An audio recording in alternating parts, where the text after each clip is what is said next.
ওই যে হিসনুল মুসলিম একটা বই আছে না, বা কিতাবুজ জিকির, কিতাবুদ দোয়া, আল আসকার, এমন অনেক বই পাওয়া যায়। এই বইগুলো কিনবেন, ওখানে দেখবেন অনেক জিকির আজগার দেওয়া আছে, দৈনন্দিন জিকির আজগার দেওয়া আছে, তাসবিহ তাহলিল দেওয়া আছে, সকাল সন্ধ্যার মাসনুন দোয়াগুলো দেওয়া আছে। এগুলো মুখস্থ করেন, কিছু হলেই হুজুর দোয়া করে দেন, হুজুর ফু দিয়ে দেন, হুজুর পানি পরা দেন। আগে হুজুরের উপর ডিপেন্ডেন্সি কেন? নিজে আল্লাহর কাছে চাওয়া শিখেন। সেজদায় গিয়ে আল্লাহকে বলেন, আল্লাহ আমার অসুস্থ, আমি অসুস্থ, আমাকে শেফা দাও। সেজদায় গিয়ে বলেন, আল্লাহুম্মা আতিনা ফিদ দুনিয়া হাসানা ওয়া ফিল আখিরাতি হাসানা ওয়া কিনা আযাবান নার। হাত উঠান, আল্লাহকে বলেন, আল্লাহ আল্লাহুম্মা আইনি আলা যিকরিকা ওয়া শুকরিকা ওয়া হুসনি ইবাদাতিক। আল্লাহকে বলেন, ইয়া শাফি, ইয়া আল্লাহ, ইয়া রহমান, ইশফিনি, আমাকে শেফা দান করেন। আগে আল্লাহর সাথে কথা বলা শিখেন, তাই না ভাই? তারপরে দোয়া নিবেন, পানি পরাও নিতে পারেন, ঝাড়ফুঁক দিতে পারেন, সেটা আছে বৈধতা অবশ্যই, এটাও ঠিক আছে। কিন্তু আগে আপনি আল্লাহকে চিনতে শিখেন। বেশি বেশি রোজা রেখে ইস্তেগফার করবেন, আল্লাহ পাক তৌফিক দান করেন, আমিন। একটা বইয়ের নাম বলেছে হিসনুল মুসলিম, আল আসকার, কিতাবুদ দোয়া, এরকম অনেকগুলো বই আছে বাজারে। এগুলো কিনে বাসায় মুখস্থ করার চেষ্টা করেন, আল্লাহ পাক তৌফিক এনায়েত করেন, বলি আমিন। কয়টা বললাম? 10টা। 11 নাম্বার, আসলে আমার মার্কিংটা উল্টা পাল্টা তো, যে বুঝতে পারতেছে না, ঠিক আছে। 11 নাম্বার হচ্ছে, শোনেন, 11 নাম্বার হচ্ছে, দেখেন, কোরআন খুলবেন, দেখবেন প্রথমে রোজার প্রসঙ্গ যেখানে আসছে, কুতিবা আলাইকুমুস সিয়াম, সেখানে আগে আসছে সিয়ামের কথা, তারপরে আসছে শাহরুর রমাদান আল্লাযী উনজিলা ফীহিল কোরআন, কোরআনের কথা, তারপরে আবার আসছে ওয়া ইযা সাআলাকা ইবাদি আন্নী ফাইন্নী করিব, দোয়া করার কথা। সুবহানাল্লাহ, কিসের কথা? প্রথমে আসছে রোজা রাখার কথা, তারপরে কোরআনের কথা, তারপরে আল্লাহর কাছে কি করার কথা? দোয়া করার কথা। যখন আমার বান্দারা তোমাকে জিজ্ঞাসা করে, যে আমার সম্পর্কে জিজ্ঞাসা করে, ওয়া ইযা সাআলাকা ইবাদি আন্নী, বলো ফাইন্নী করিব, আমি কাছেই আছি, উজিবু দাওয়াতাদ দাঈ ইযা দাআন, দোয়াকারী যখন দোয়া করে আমি তার দোয়া শ্রবণ করি। সুবহানাল্লাহ। ফালিয়াস্তাজিবু লি ওয়াল ইউমিনু বি, আমি তার দোয়া শুনি, অতএব সেও যেন আমার কথা শুনে। সুবহানাল্লাহ। এবং আমার প্রতি ঈমান নিয়ে আসে। তাহলে রোজা রেখে বেশি বেশি কি করব বুঝে ফেলছেন? কি বলেন? দোয়া করবেন।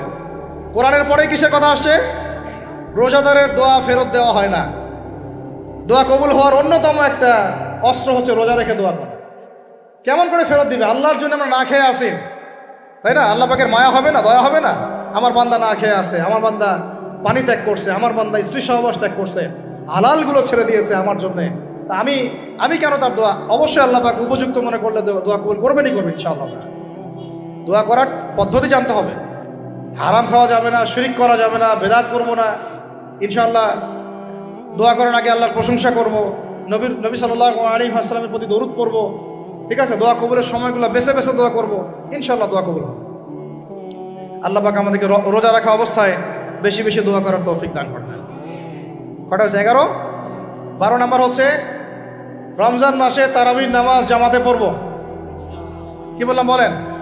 রমজান মাসে সালাতুত তারাবি জামাতে পড়ব। এখন আমি আরো 3টা কথা বাড়াই দিচ্ছি, কেউ হজম করতে পারলে করেন, যদি না করতে পারেন বদহজম হয়ে যায়, কিছু করেন নাই।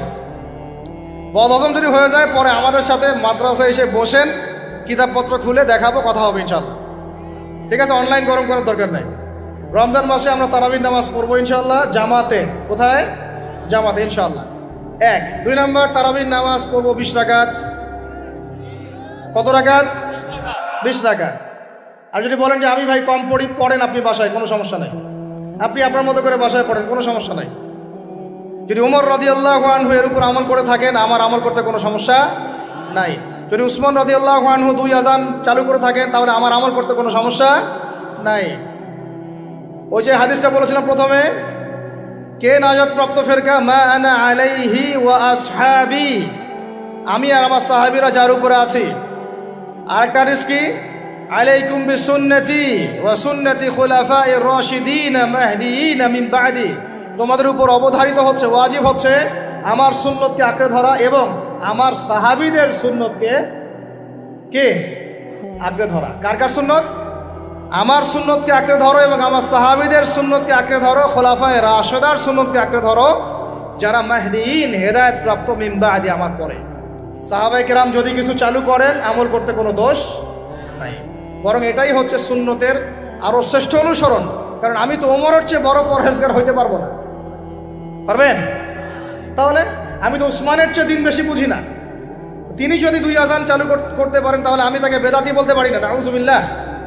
যদি কি আমি তাকে এভাবে শব্দ প্রয়োগ করা হয়েছে বাংলাদেশে, উসমান রাদিয়াল্লাহু আনহু যদি 2 আযান চালু করে থাকে ওটা বেদাত হয়ে গেছে, নাউযুবিল্লাহ। বলেন নাউযুবিল্লাহ। সাহাবীরা কিছু চালু করলে যদি বেদাত হয় তাহলে সুন্নত হবে কি? তাহলে সুন্নত কোনটা হবে? তাহলে এই ব্যক্তি এরকম কথা যদি কেউ বলে থাকে তাহলে তার উচিত হবে এখনই রুজু করে ফিরে আসা, অহংকার না করা, হঠকারিতা না করা, এখনই ইস্তেগফার করে তওবা করে ফিরে আসা। আল্লাহ মাফ করে দিবেন ইনশাআল্লাহ। আর এর উপর হঠকারিতা থাকে না, ওসমান রাদিয়াল্লাহু আনহু যদি 2 আযান চালু করে থাকে তিনি ভুল করেছেন, তিনি বেদাত করেছেন, নাউযুবিল্লাহ। বিশ্বাস করেন সাহাবীদেরকে এভাবে কটাক্ষ করলে, আন্ডারএস্টিমেট করলে, এভাবে কথাবার্তা বলে, শানের খেলাফ কথা বললে ঈমানও চলে যেতে পারে। এখন ভাই বলেছি তারাবির নামাজ জামাতে খতমে তারাবি চেষ্টা করব ইনশাআল্লাহ 20 টাকা পড়ব, আল্লাহ পাক তৌফিক দান করে। কত বললাম ভাই? 12 7 3টা 13 14 15। 13 হচ্ছে শেষ রাত্রেও কিছুটা সময় হলেও আল্লাহকে ডাকার চেষ্টা করেন, সুন্নত নফল কিছু পড়ার চেষ্টা করেন, দোয়া করেন, কিছু কোরআন তেলাওয়াত করেন। ওই সময় আল্লাহ পাকের রহমত নেমে আসে। আল্লাহ পাক আহ্বান করতে থাকেন, কে আছো আমার কাছে চাইবা, কে আছো আমাকে ডাকবা, কে আছো আমাকে আমার কাছে কিছু চাইবা, ডাকবা, ক্ষমা প্রার্থনা করবা, আমি তোমাকে ক্ষমা করে দিব, আমি তোমাকে যা চাও তাই দিব, আমি তোমার ডাকে সাড়া দিব। এইভাবে আল্লাহ পাক ফজর পর্যন্ত বলতে থাকে। এটাকে কিয়ামুল লাইল করবেন, তাহাজ্জুদ পড়বেন। এটা তাহাজ্জুদ আপনি পরে, এমন না যে আপনি তারাবি পড়েছেন বলে পরে নামাজ পড়তে পারবেন না, এমন না কিন্তু বিষয়। আপনি পরেও শেষ রাত্রেও নামাজ পড়তে পারবেন ইনশাআল্লাহ, আল্লাহ পাক তৌফিক দান করেন, আমিন। 13 হয়েছে, 13 শেষ।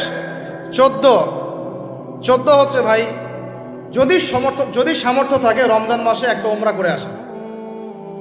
যদি সামর্থ্য থাকে, সবার তো সামর্থ্য নাই, কিন্তু যদি সামর্থ্য থাকে রমজান মাসে একটা উমরা করে আসতে পারেন। আল্লাহ পাক যারা নিয়াত করেছে উমরা করার, আল্লাহ পাক করার তৌফিক দান করেন।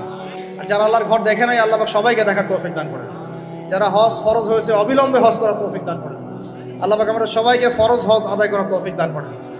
এবং যাদের সামর্থ্য আছে আল্লাহর মাকবুল বান্দা, তাদেরকে আল্লাহ পাক বেশি বেশি আল্লাহর ঘর জিয়ারত করার তৌফিক দান করেন, আমিন। তো শেষটা হচ্ছে রমজানে আমরা আমাদের আশপাশের সমাজের যত দরিদ্র মানুষ আছে, অসহায় দরিদ্র ইয়েতিম, বিধবা, মিসকিন, এরকম মুসলিম যারা আছে তাদের সবাইকে ইনশাআল্লাহ রমজানের পণ্য সামগ্রী, খাদ্য সামগ্রী বিতরণ করবো ইনশাআল্লাহ। এই উদ্যোগটা আমরা সবাই নেই, তো আল্লাহ পাক নেওয়ার তৌফিক দান করেন। আমি প্রত্যেকটা এলাকা ভিত্তিক যুবকরা দাঁড়ায় যাও, হালাল যাদের অর্থ ওদের থেকে কালেকশন করো, করে প্যাকেট রেডি করো। এক পাশে রমজানের প্যাকেজ, চাল ডাল ছোলা বুট যা যা হয়, রমজানের প্যাকেজটা করে সমাজের নিম্নবিত্ত, একদম নিম্নবিত্ত, নিম্ন মধ্যবিত্ত, নিম্নবিত্তরা চেয়ে খাইতে পারে, নিম্ন মধ্যবিত্তরা কিন্তু চেয়েও খাইতে পারে না, ওদের গায়ের হতে লাগে, তাই না? তাদের নাম লিস্ট করে সবার ঘরে ঘরে পৌঁছে দেওয়ার চেষ্টা করো, আল্লাহ পাক তৌফিক দান করে।